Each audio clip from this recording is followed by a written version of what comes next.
Hi, this is Starlene Hammond, and this is Module 5, Understanding My Community. No customs and traditions. Blackwell, Oklahoma was established September 16, 1893 after the Cherokee outlet land run by A.J. Blackwell. Majority of the 7,092 citizens are American Indian with 6% and 83% white. Males 3,430 and females 3,662. The average age of citizens is a wide range, 18 to 64. Blackwell's economy has been based on agriculture and the oil and gas industry. Schools are supported by community through trust and foundations. The school feels supported by community.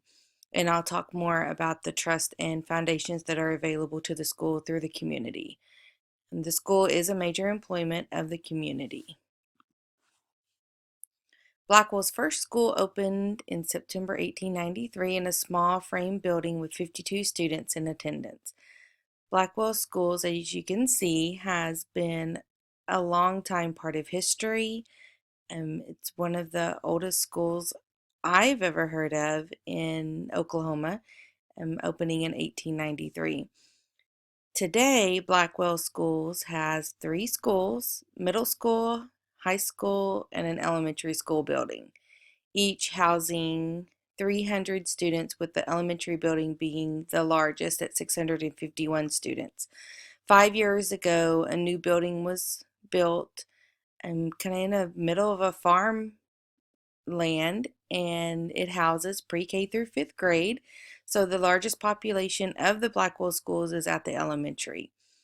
And there is administration of a principal and an assistant principal at all three buildings. Student to teacher ratio is 14 to 1. However, last year we had a teacher not return after a dramatic surgery. And so we ended up, all three third grade teachers had 32 students each. So it was a major task the last half of the year last year, but everybody did great on the end of the year test that we have to pass. So I was very happy, but very overwhelmed at the same time. Our student to teacher ratio is more of a 25 to 1. I have 25 students this year and probably will not go under that. Certified staff are all highly qualified in the state of Oklahoma. Support for students, we have Title I, Title VII, which is Native American, and RTI, which is Response to Intervention, which is a statewide response to intervention for reading. It is part of the new Every Student Succeed Act by the State Superintendent Joy Hoffmeister, and it provides a tiered system of support for students after they score on a reading test. They're placed in a tier that would more than likely help them. Sometimes it's out of the classroom, sometimes it's just more help by the teacher in the classroom. So that's gone very, very well for us for the past 3 years. Communication in the city of Blackwell comes through a radio station. However, it only has sports on the radio station. Ponca City is only 10 miles away, and it provides 6 stations, with the majority being religious oriented. The newspaper, Blackwell Journal Tribune, it was housed in an office building downtown until last year, and we're fortunate enough to have two staff members carry the newspaper on. They're very, very active in the community.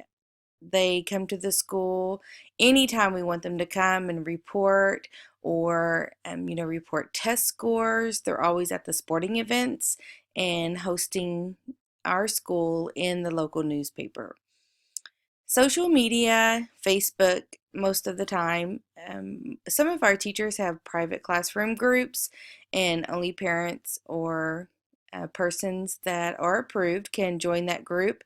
And it's been very fun. to see my own son on Facebook and know that it's a private channel and everyone can see what's going on in the classroom. And she's so good about posting things on a daily basis. However, Facebook has been a negative mode of communication for us recently. I'm sure it is for everyone, but we had a bond proposal for just some updates in the school and all three buildings, a new wing at the elementary. We were so crowded and just teaching everywhere in the building. And the high school football stadium needed handicap accessibility. So, as you can imagine, with a bond proposal, there was a lot of communication on Facebook, and unfortunately, a lot of it was negative, and that bond did not pass recently. Community groups, United Way is very active in the community and they even volunteer at the school, sometimes making popcorn for every classroom on Fridays. And they come and read if we ask them to, just great volunteers through that group. Chamber of Commerce communication about events in the community and what's going on at the school can be relayed through their website. We are fortunate enough to have a trust called Beatty Trust, and they provide school supplies for students that are on free and reduced lunches. So they have a modified list, and they can print off from the web page or get it at Walmart. And then Beatty Trust supplies all of the rest. So that's it's very, very nice.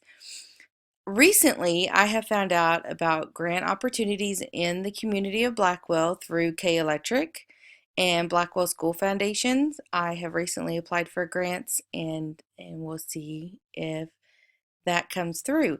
We also have another Blackwell School Foundation. They provide grants twice a year, and I have never not gotten what I've asked for from that grant, so that has been a very wonderful thing for teachers to provide what that we need in the classroom. We have an awesome PTO group. They just recently had the biggest fundraiser ever. It was called a fun run, and the kids solicited donations from the community and then ran a mile. And we were able to get the track updated by the city of Blackwell so that we could participate in this fundraiser. It raised over $20,000. So we're putting all of that into playground equipment and things that the kids can play with on at recess time. Leadership in Blackwell comes from a city council that's made up of a mayor and 4 council members, and they are elected for 3 years at a time. The Blackwell School leadership comes from the superintendent, Richard Riggs, and the board members listed.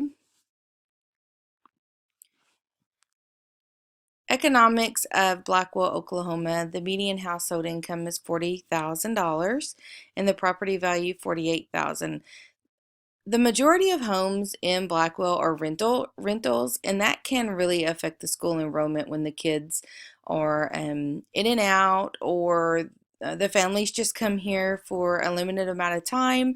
As I mentioned before, it's an agricultural community, but it's also gas and oil, and we all know how the oil industry works. And right now, it's not booming, and so the families can be in and out of Blackwell at a very fast rate. The other industry that I didn't mention, but it's the windmill farms, is what they call it. And so those families are coming in, constructing the windmills, doing the type of work that those men are hired for, and then they're leaving, sometimes a year, sometimes not even a year. So the rental properties are abundant in the city of Blackwell. Property taxes are less than $800, but again, the property values are very low also. The sales tax is very high, 9.2%, and that's because of the bond that was passed to build the new elementary 5 years ago. That bond will be expiring soon, so we proposed another bond recently. However, the recent bond would affect the property taxes, and that would affect a very small group of people in Blackwell, with most of the houses being rentals, and it would have really affect the farmers with agriculture and the land being used for farming use. So that did not pass recently. Most families in Blackwell travel to Ponca City or Perry, which is a 30-45 minute drive from Blackwell, for different types of jobs and an increase in salary. The Native American population is very large in Blackwell. A lot of support is given in and outside of the school for Native Americans. And that's not a bad thing, but it can cause and does cause social tensions between the different cultures or ethnic backgrounds of Blackwell.